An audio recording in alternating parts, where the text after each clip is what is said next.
నమస్కారం వార్తలకు స్వాగతం. ముందుగా ముఖ్యాంశాలు. Mandakrishna Madiga press meet, CM Revanth రెడ్డిపై ఫైర్. ప్రభుత్వ సలహాదారు Sajjala Ramakrishna Reddy press meet, TDP నేతలపై ఫైర్. ఏపీ ప్రభుత్వ సలహాదారు సజ్జల రామకృష్ణారెడ్డి మీడియా సమావేశం నిర్వహించారు. ఈ సందర్భంగా ఆయన మాట్లాడారు.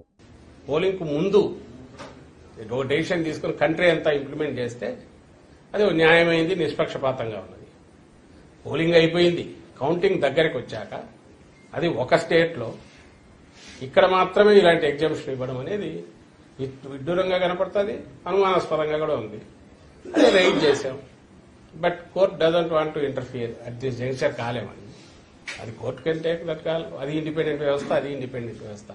కానీ మాకున్న హక్కు పొలిటికల్ పార్టీగా ఏదుందో దాన్ని అయితే పూర్తి ఎగ్జాస్టివ్ గా వాడుకున్నాం. ఆ విషయం కౌంటింగ్ ఏజెంట్లకు సంబంధించి రిలేవ్స్ ఈసారి ఉండకూడదని చెప్పి కూడా కొత్తగా ఇంకొక నిర్ణయం తీసుకుంది. ఏది కౌంటింగ్ ఏజెంట్లకు రిలేవర్లు అవసరం లేదు అనేది ఈసీ తీసుకున్న నిర్ణయం సార్. ఎందుకని ఇలాంటి వివాదాస్పద నిర్ణయాలు ప్రతిదీ ఇవే కాదు, చాలా చోట్ల ఈసారి కనిపిస్తున్న ఖచ్చితంగా ఒకటే అంటే చంద్రబాబు నాయుడు అనే వ్యక్తి ఎవరైతే సిస్టమ్స్ ను మ్యానిపులేట్ చేయడం, నేను మ్యానిపులేట్ చేయగలను, నా శక్తి ఇంత ఉంది అని చూపే రకంగా ఒక రౌడీ అయితే ఎలాగైతే రౌడీజం చేసి అందరినీ భయపెట్టి ఇచ్చేస్తాడు, సిస్టమ్ మీద నా కంట్రోల్ ఉందని చూపే ప్రయత్నం, ఎలక్షన్ కమిషన్ మీద నా కంట్రోల్ ఉందని చెప్పే ప్రయత్నం గత 2 నెలలుగా మీరు అందరు గమనిస్తున్నారు. కూటమి అని పొత్తు పెట్టుకున్నప్పటి నుంచి, ఈసీ కోడ్ వచ్చినప్పటి నుంచి, అది అధికారుల బదిలీల్లో కావచ్చు, అడ్డగోలు నిర్ణయాలు అప్పటికప్పుడు తాత్కాలికంగా తీసుకుంటున్నవి కావచ్చు, ఏదైనా సరే అన్నిట్లో తన ప్రభావం ఉంది అని చూపుతున్నాడు. అది చూపించి అధికార యంత్రాంగం మీద పట్టు సాధించే ప్రయత్నం చేశాడు. అవన్నీ కూడా ఇక్కడికి వచ్చేసరికి పాచికలేమి పారవు. అది ఏదైనా ఉంటే సైకలాజికల్ గానో మానసికంగానో ఆయన నమ్ముకున్న వాళ్ళకు కొంత టెంపరీ ఆనందాన్ని ఇస్తుంది. లేదా అధికారులు కొంతమంది భయపడి ఎందుకైనా మంచిది వీళ్ళు చెప్పినట్టు ఉంటే బెటర్ కదా అని వాళ్ళ చెప్పినట్టు ఫాలో అయ్యే అవకాశాలు ఉంటాయేమో. కానీ యాక్చువల్ ఓటింగ్ దీనికైతే దాని ఇంపాక్ట్ క్రియేట్ చేయదు. కానీ ఆయన నేచర్ ఏది ఉందో అది ఈసారి కూడా చూపించాడు చంద్రబాబు నాయుడు. బీజేపీతో పొత్తు పెట్టుకున్నాక తర్వాత ఇమ్మీడియట్ ఎన్నికల కమిషన్ మీద తన పట్టు బిగించడం, ఎన్నికల కమిషన్ కూడా అలాగే ఆయన ఎలాంటి ప్రెజర్ తెచ్చినా వాటన్నిటికీ తలొగ్గడం కూడా ఈసారి ప్రత్యేకంగా కనిపిస్తోంది. బహుశా వాళ్ళ నేషనల్ స్ట్రాటజీ, బీజేపీ నేషనల్ దీనిలో పార్ట్గా సౌత్ లో 4 సీట్లు ఎక్కువ వచ్చినట్టు చూపించుకునే ప్రయత్నంలో భాగంగా ఈ సైకలాజికల్ ఇది క్రియేట్ చేశారేమో అని అనిపిస్తుంది. సార్, సోషల్ మీడియాలో కొంతమంది రెచ్చగొట్టే వ్యాఖ్యలు చేస్తున్నారు. మీ పార్టీ కార్యకర్తలకు రేపటి కోసం ఎలాంటి సూచనలు? ఏం చేయగలరు? వాళ్ళు ఏం చేస్తారు? ఇంత బలమైన పార్టీ వాళ్ళేదో దాని ఏమంటాం మానసిక ఆనందం కోసం, ఆత్మతృప్తి కోసం సోషల్ మీడియాలో 4 వార్నింగ్లు ఇస్తే ఏదో అంటారు, ఇది ఉడత చప్పుళ్లకు బెదిరే వాళ్ళు ఎవరు ఉంటారు ఇక్కడ, దాని గురించి పెద్ద లెక్కలేకేసుకోవాల్సిన అవసరం లేదు. బట్ ఓవరాల్ నేనైతే వీఆర్ వెరీ కంఫర్టబుల్. మళ్ళీ చెప్తున్నాం, బ్రహ్మాండమైన మెజార్టీతో రేపు మళ్లీ జగన్మోహన్ రెడ్డి గారు రెండోసారి ప్రమాణ స్వీకారం చేయబోతున్నారు అనుకున్నట్టు.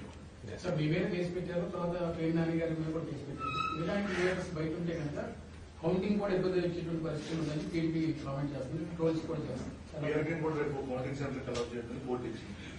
అవును, అదేదో కోర్టు ఇచ్చింది. కోర్టు డెసిషన్ దాని ప్రకారం పోవాల్సి వస్తుంది. మాకు సంబంధించిన వాడు కేసు పెట్టి చంద్రబాబు నాయుడు మీద మా వాళ్ళు కేసు పెట్టారు.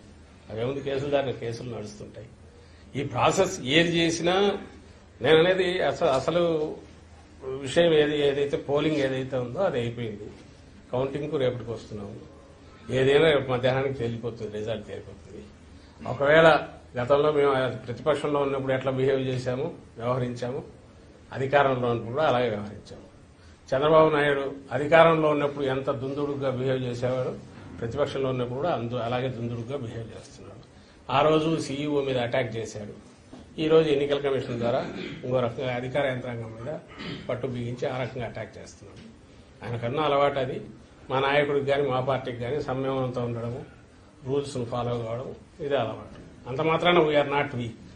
అలాంటివి ఎవడన్నా వచ్చి చిన్న పార్టీ కాగానే పుట్టి 10 ఏళ్లు కాగానే ఇంత బలమైన పార్టీ అయిన వైఎస్ఆర్ కాంగ్రెస్ పార్టీ ఇలాంటి ఉడత చప్పులకు బెదిరేదేముంటుంది? బెదరదు. అంటే ఇప్పటికీ కూడా అప్పులు చేసి కాంట్రాక్టులు బిల్లు చెల్లిస్తున్నారు, వాళ్ళకి అనుకూలమైనటువంటి కాంట్రాక్ట్ బిల్లు చెల్లిస్తున్నారు. ఈసీకి లేకపోతే రాశారు సార్ టీడీపీ. అది రాశారు. ఆమె ఎవరు పురంధేశ్వరి గవర్నర్ దగ్గరికి వెళ్ళింది.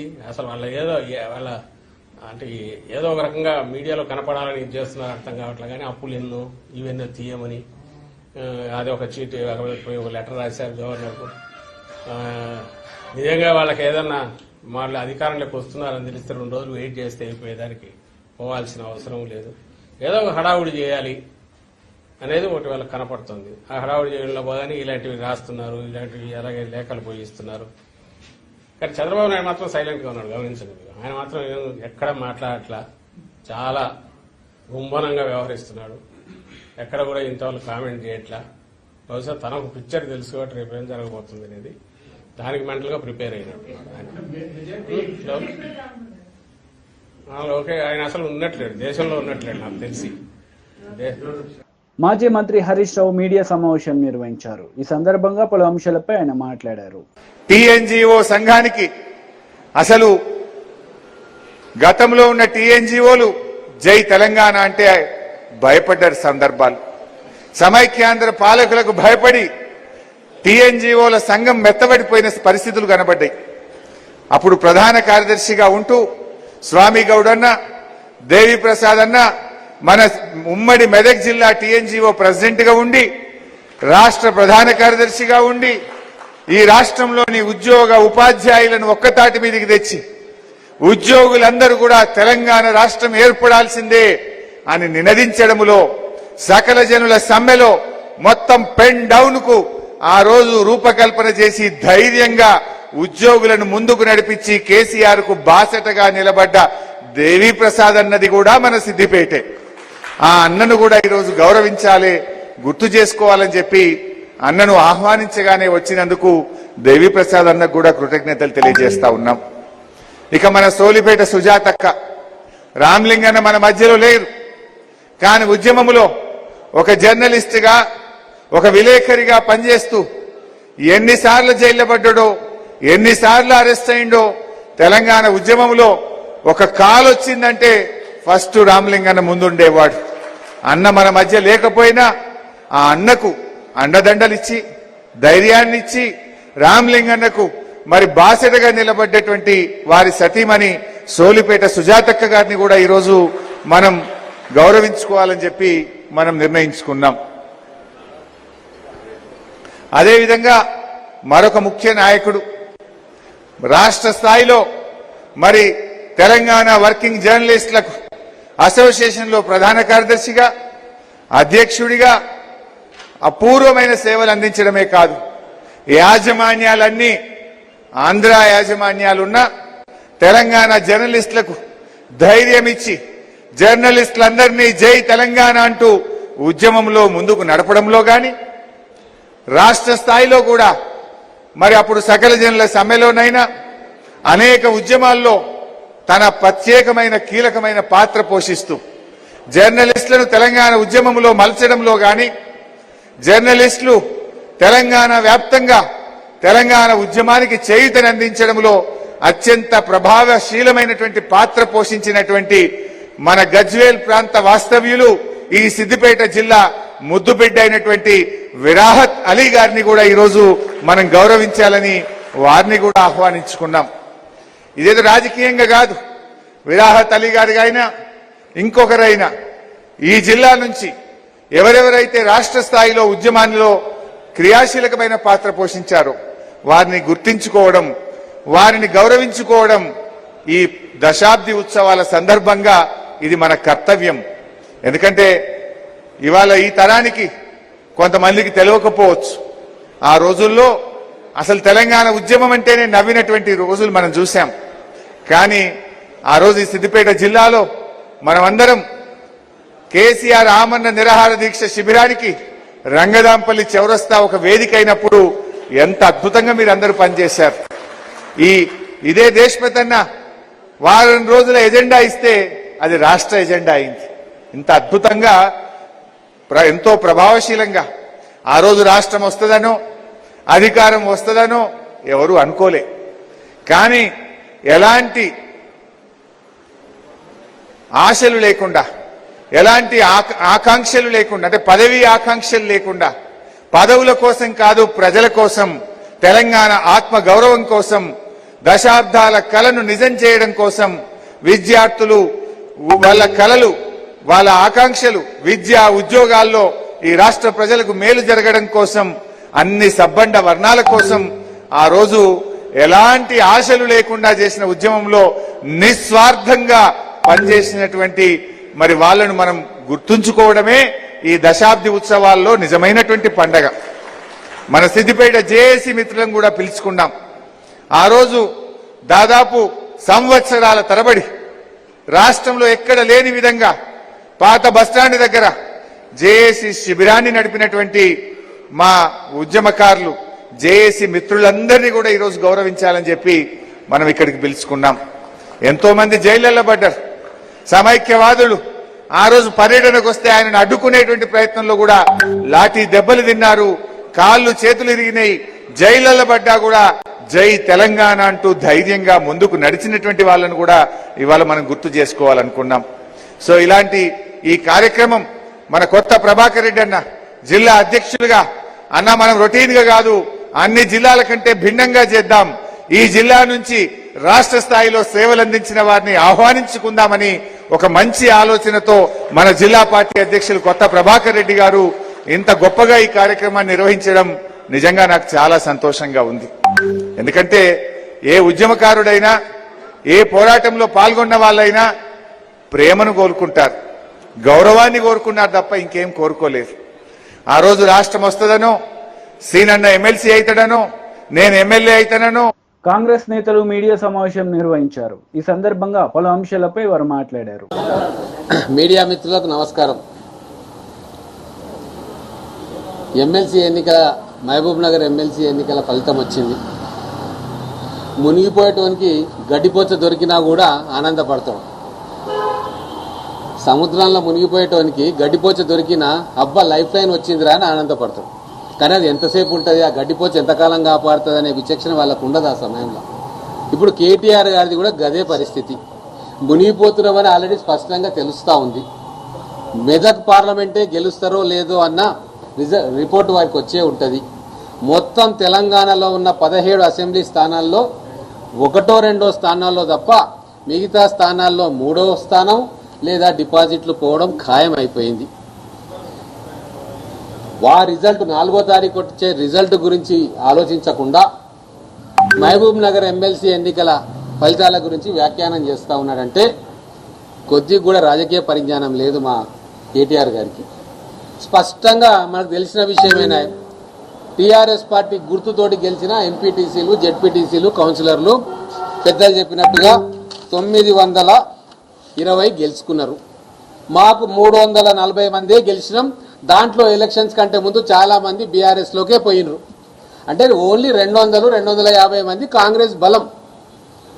మరి 250 కాంగ్రెస్ బలం ఉన్నాక ఈ ఎలక్షన్లో మాకు 652 ఓట్లు వచ్చినాయంటే మరి మాకు బలం పెరిగినట్ట, బలం తరిగినట్ట?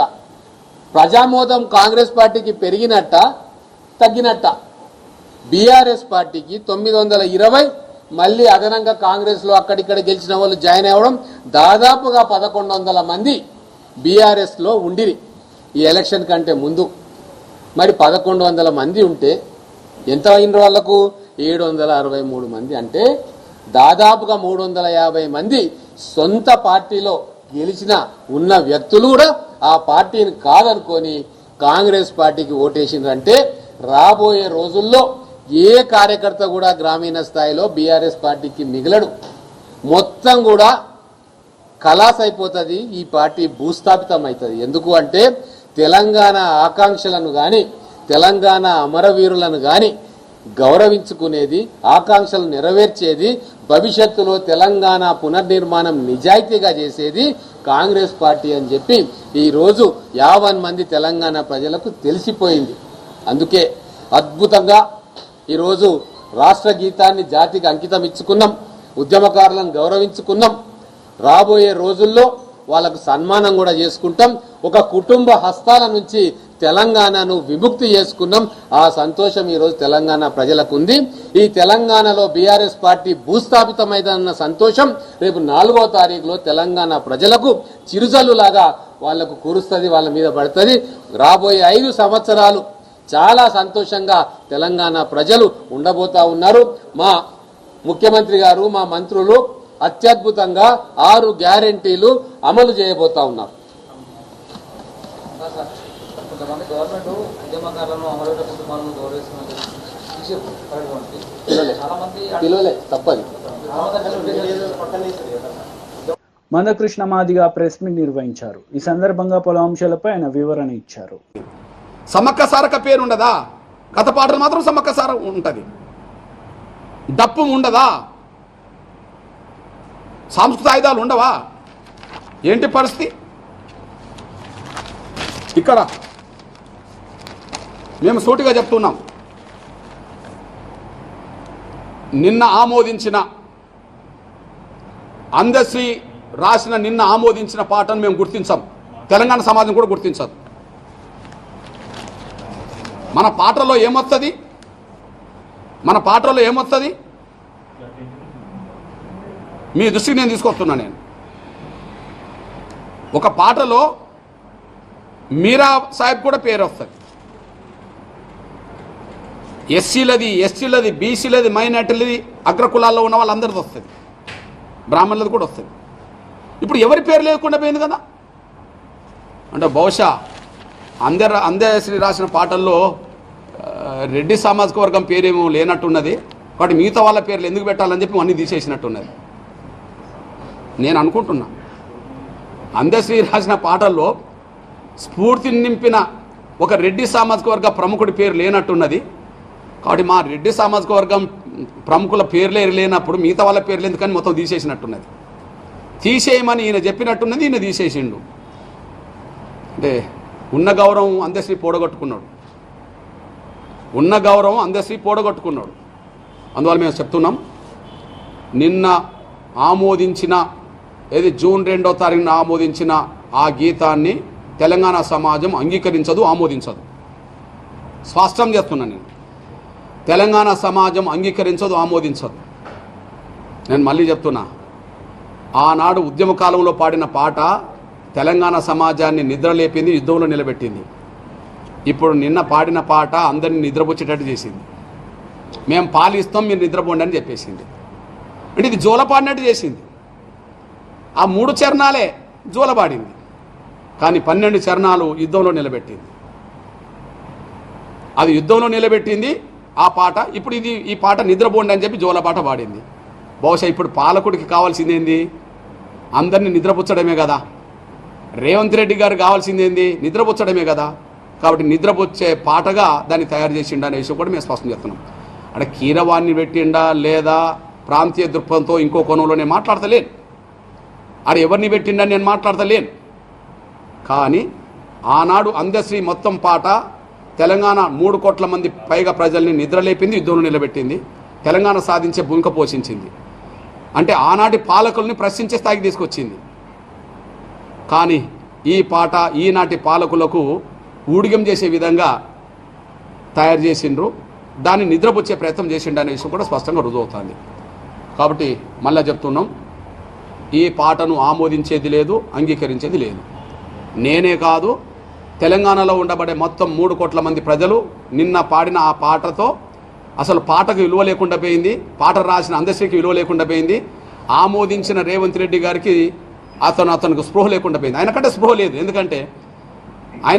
లేదు, ఎందుకంటే తెలంగాణ ఉద్యమంలో పాల్గొన్నాడు కాదు. కాబట్టి ఏనాడు జై తెలంగాణ అని అన్నాడు? అసలు ఏనాడన్నా జై తెలంగాణ అన్నాడా? ఉద్యమంలో ఉధృత రూపం దాల్చున్నప్పుడు అన్నాడా? అనలేదు.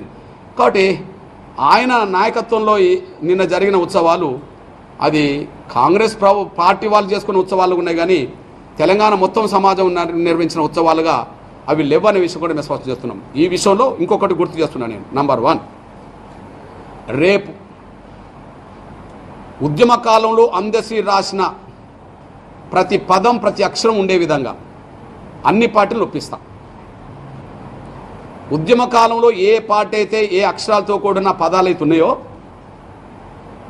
ఏ అక్షరాలతో కూడిన ఏ పదాలు ఏ చరణాలు అవుతున్నాయో జయ జయ హో తెలంగాణ నుంచి మొదలుకొని చివరి వరకు ఏదైతున్నదో ఆ మొత్తం పాటను ఖచ్చితంగా తెలంగాణ గీతంగా ఆమోదించాల్సిందే అని చెప్పి అన్ని పార్టీలు ఒప్పించే ప్రయత్నం చేస్తాం. ఈ విషయంలో నా సోదరుడు రాష్ట్ర అధ్యక్షుడు బీజేపీ అధ్యక్షుడు కేంద్ర మంత్రివర్యులు ముందు కిషన్ రెడ్డి గారిని కలుస్తాను. ఇది పూర్తి పాట ఉండే విధంగానే దాన్ని మేము ఆమోదిస్తాం తప్ప ఇప్పుడు ఆమోదించి ప్రకటించింది మేము ఆమోదించమని ఆయనతో ప్రకటన చేసే ప్రయత్నం నేను చేస్తాను. సేమ్ టైం కేసీఆర్కు తెలంగాణ ఉద్యమ కాలంలో విమర్శించింది మేమైనా కారణాలు ఏమైనా కేసీఆర్ మమ్మల్ని ఆనాడు స్వాగతించలేకుండా పోయిండు. తర్వాత కనీసం అపాయింట్మెంట్ కూడా ఇవ్వలేకుండా పోయిండు. కొంత నిర్బంధం కూడా పెట్టిండు. ఆ బాధ మాకు ఆవేదన ఉన్నా ఈ గీతం సందేశాన్ని బతికించడానికి ఈ తెలంగాణ గీతం సందేశాన్ని బతికించడానికి అవసరం అనుకుంటే పూర్తి పాఠం మేము అంగీకరిస్తున్నాం. పూర్తి పాటను మేము అంగీకరిస్తున్నాం. గతంలో 10 ఏళ్ళ అధికారం ఉండి దాన్ని ఆమోదించకపోవడం కొంత పొరపాటు జరిగిందని, కానీ ఇక ముందు అందరం కలిసి అదే పాటను ఆమోదిస్తామని చెప్పి ఖచ్చితంగా కేసీఆర్ గారిని కూడా కలిసే ప్రయత్నం చేస్తాం. టీడీపీ పోలిట్ బ్యూరో సభ్యులు వర్ల రామయ్య మీడియా సమావేశం నిర్వహించారు. ఈ సందర్భంగా సీఎం జగన్ రెడ్డిపై మండిపడ్డారు. నేను ఈ రోజున చీఫ్ సెక్రటరీ గారిని అడుగుతున్నా, ఈ రోజున ఫైనాన్స్ సెక్రటరీ సత్యనారాయణ గారిని అడుగుతున్నా, మీరు ఇష్టం వచ్చినట్లుగా దోచిపెట్టింది నిజం కాదా? కమిషన్ల కక్కుర్తిపడి కాదా? రిలీజ్ చేయండి శ్వేతపత్రం. ఏ ఖాతాలో ఎంత రిలీజ్ చేశారు, ఏ కాంట్రాక్టర్కి ఇవ్వాలి, ఏ కాంట్రాక్టర్ క్యూలో ఉన్నారు, ఎవరు ముందు వరుసలో ఉన్నారు, ఎవరు ముందు పనిచేశారు, మీరెవరికి చెల్లించారు? ధైర్యం ఉందా? చెప్పే ధైర్యం ఉందా అని చెప్పి నేను అడుగుతున్నా ఈ రోజున ఈ ప్రభుత్వాన్ని. ముఖ్యంగా సిఎస్ గారిని అడుగుతున్నా. ముఖ్యమంత్రి లేడు, అయిపోయింది, రేపటితో అవుట్. ముఖ్యమంత్రి గారు అవుట్ రేపటి నుంచి. మీరు సిఎస్గా ఉన్నారు కనుక రేపు కూడా సిఎస్గానే ఉంటారు కనుక నేను అడుగుతూ ఉన్నాను, నేను శ్వేతపత్రం రిలీజ్ చేయగలరా మీరు? 21,000 కోట్ల రూపాయలు ఎవరికి ఖర్చు పెట్టారు? ప్రజా సంక్షేమానికి ఎంత పెట్టారు? మీ బినామీ కాంట్రాక్టర్లకు ఎంత ఇచ్చారు? చెప్పే ధైర్యం ఉందా జగన్మోహన్ రెడ్డి గారు, ఆయన సిఎస్ జవహర్ రెడ్డి గారు అని చెప్పి నేను అడుగుతూ ఉన్నాను. నేను ఒక నిబంధన ఉన్నది, ఆ నిబంధన ఎందుకు త్రోసిరాజన ముందుకెళ్లారని చెప్పి కూడా నేను అడుగుతున్నా. ఒక విచిత్రం ఉంది పాత్రికేయ సోదరులారా, 66 సంవత్సరాల్లో 18 మంది సీఎంలు కలిసి ఈ రాష్ట్రంలో 3,62,375 కోట్ల రూపాయలు మాత్రమే వాళ్ళు అప్పుగా తీసుకొచ్చారు. ఐ రిపీట్, 3,62,375 కోట్లు అప్పు చేస్తే ఈ జగన్మోహన్ రెడ్డి గారు ఒక్కరే ఈ 5 ఏళ్ల కాలంలో 8 లక్షల కోట్ల అప్పులు తీసుకొచ్చాడు. ఎందుకోసం తీసుకొచ్చాడు? ప్రజా సంక్షేమానికి తీసుకొచ్చారా? ఏమైనా ప్రాజెక్టులు కట్టడానికి తీసుకొచ్చారా? ఏమైనా రాష్ట్రంలో రోడ్లు వేయడానికి తీసుకొచ్చారా? లేకుంటే బిడ్డలకు ఉద్యోగాలు కల్పించడానికి తీసుకొచ్చారా? లేదే. కమిషన్లకు కక్కుర్తుపడి అస్మదీయులైన తన కాంట్రాక్టర్లకు చెల్లింపుల కోసం అప్పులు చేసిన ఘనత ఈ జగన్మోహన్ రెడ్డి గారికి దక్కుతుందని చెప్పుకొని నేను తెలియజేస్తున్నా. అందుకే సిఎస్ గారు జవహర్ రెడ్డి గారు రేపు 4,000 కోట్లు రాబోతున్న ఆర్బీఐ నోటిఫికేషన్ ప్రకారం బాండ్స్ వేలం వేస్తే 4,000 కోట్ల రూపాయలు మీకు శాంక్షన్ అవుతూ ఉంది. 4,000 కోట్ల రూపాయలు రేపు 10 గంటలకి తెలిసిపోతుంది ఏ ప్రభుత్వం అధికారంలోకి రాబోతుందో. రేపు మీరు ఆఫీసులో వచ్చి కూర్చునే సమయానికి మీరు 10:30కి వస్తారు, 10:30కి తెలిసిపోతుంది. మీరు ఈ 4,000 కోట్లు ముట్టుకోవటానికి లేదు, స్టేటస్ కోలో పెట్టండి, వచ్చే ప్రభుత్వం చూసుకుంటుంది. లేదు ఈ 4,000 కోట్లు కూడా ఇచ్చేస్తానంటే మిమ్మల్ని అనుమానించాల్సి వస్తుంది, మీ వర్కింగ్ సిస్టమ్ని అనుమానించాల్సి వస్తుంది. ఇప్పటికే జవహర్ రెడ్డి గారు మీ మీద ఇన్ని ఆరోపణలు ఉన్నాయి, ఇప్పటికే మీరు భూదందాలు ఇరుక్కున్నారన్న ఆరోపణలు ఉన్నాయి, ఇప్పటికే పెద్ద కుట్ర జరుగుతున్నది అక్కడ భూములు కొట్టేయటానికి విశాఖపట్నం విజయనగరం జిల్లాలో, అందులో మీ పేరు ప్రముఖంగా వినపడుతుంది. మీ మీద మేము అధికారంలోకి వచ్చిన తర్వాత మిమ్మల్ని ఏం సామాన్యంగా వదిలేది లేదు. తప్పకుండా విచారణ జరిపిస్తాం, బాధ్యులైన వాళ్ళని కఠినంగా శిక్షిస్తాం, వదిలేది లేదు. అందుకే నేను మీకు తెలియజేస్తున్నా, నేను మీరు కోరుతూ ఉన్నా, 4,000 కోట్ల రూపాయలు మీరు చెల్లింపులు చేయటానికి లేదు, మీరు కాంట్రాక్టర్లకు ఇవ్వడానికి లేదు.